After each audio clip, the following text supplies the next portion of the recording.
cible localisée, attendons instruction. Je répète, cible localisée, attendons instruction. I repeat, target position waiting.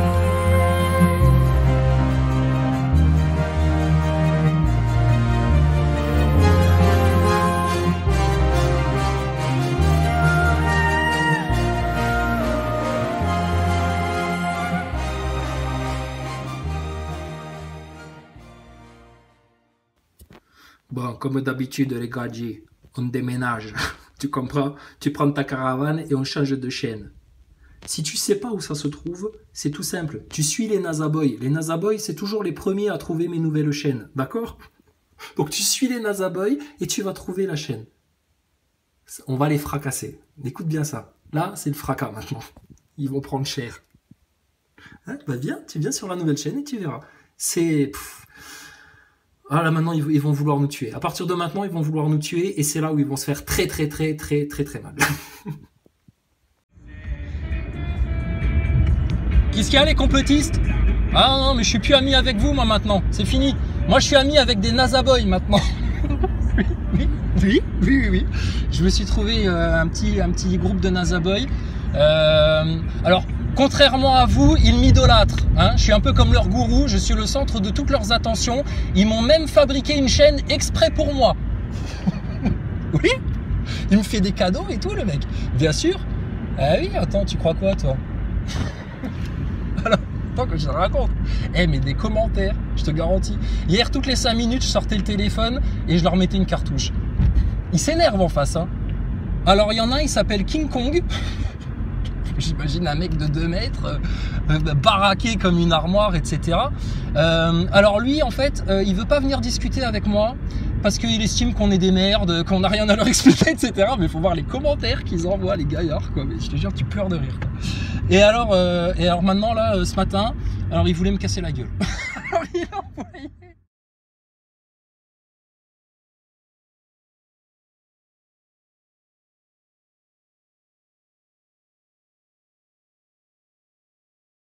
Mais Maxime, moi il y a un truc que je voudrais comprendre aussi, parce qu'apparemment tu as juste vu 2 minutes de mes vidéos, apparemment je suis juste une petite merde, etc. Et puis il faut pas me parler, et puis je suis un taré, et puis la terre plate, et puis tout ce que tu as déblatéré. J'ai menacé ta femme et ta fille. À quel moment j'ai menacé ta femme et ta fille?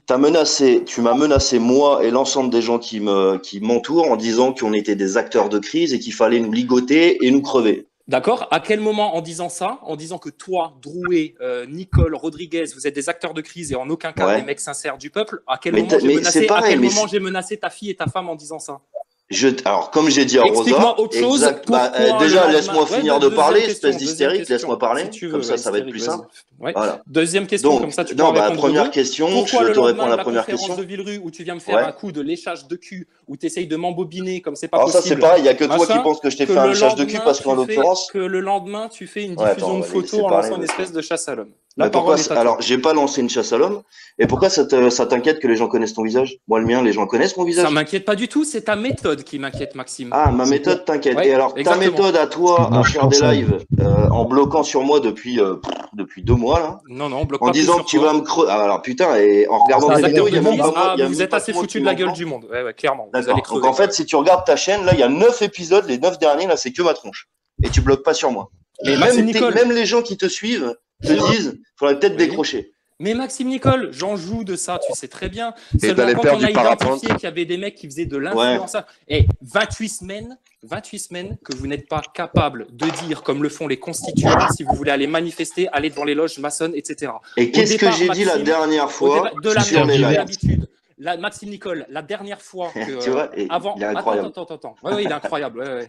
Parce que la parole, tu m'as déjà posé 3 questions, j'ai pas le temps d'y répondre encore. Ouais, mais attends, arrête d'enfumer les gens, de me faire passer pour un mec nerveux, etc. Tu me poses 3 questions, j'ai pas eu le temps d'y répondre.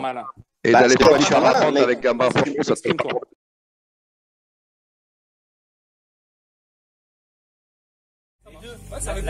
Non mais la com doit servir un fond. Mais si t'as le fond et que t'as pas la com, t'as tort. Si t'es tout seul à avoir raison, t'as tort.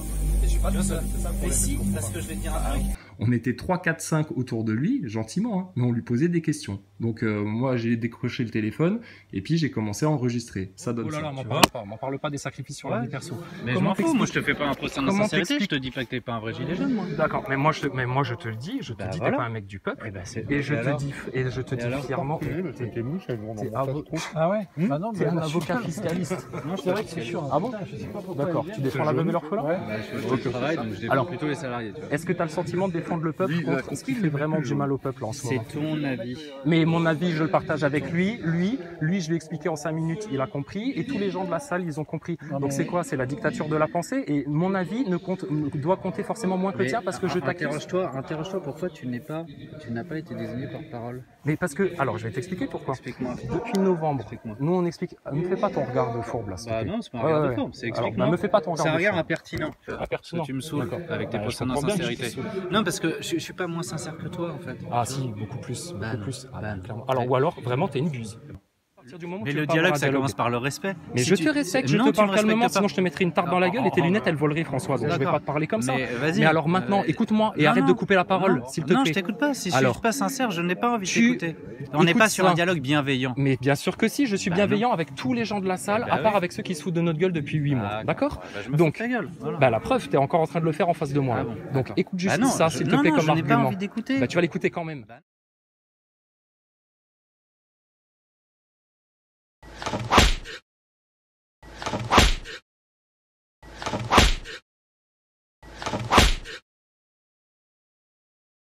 Quand on refuse de leur parler, on a toujours dit que pour gagner face à un pervers narcissique, il fallait couper la discussion, tout arrêter.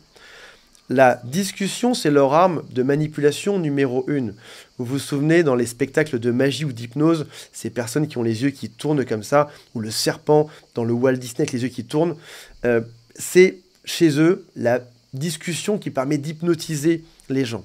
Dedans, on va retrouver des techniques comme les discussions circulaires, ce sont des discussions qui tournent en rond, toujours les mêmes sujets qui sont rabâchés et rabâchés, les reproches sur ton physique, sur tes amis, sur ton look, sur ton boulot, sur ta santé, sur ta maison, sur tout ce que tu as, des reproches. Et finalement, ça devient une espèce de ring de boxe virtuel. Il te rentre dedans, il fait tout pour t'énerver, et dès que tu rentres dans la dispute, dès que tu parles avec lui, tu vois son sourire malsain. Il est content, ou elle est contente que tu viennes t'énerver face à lui. Il a cette capacité qu'il adore, il aime te rendre heureux, et il aime te rendre triste, et il aime te rendre énervé. Il a la capacité de manipuler tes émotions pour te mettre dans l'état qu'il souhaite, même juste pour tester, juste pour voir s'il y arrive. Il veut te fatiguer, te faire douter, et si jamais tu refuses la discussion, il a perdu. Parce qu'il ne peut plus te mettre la pression, il ne peut plus te manipuler. La seule chose qu'il peut faire éventuellement, c'est aller dire du mal de toi à d'autres personnes.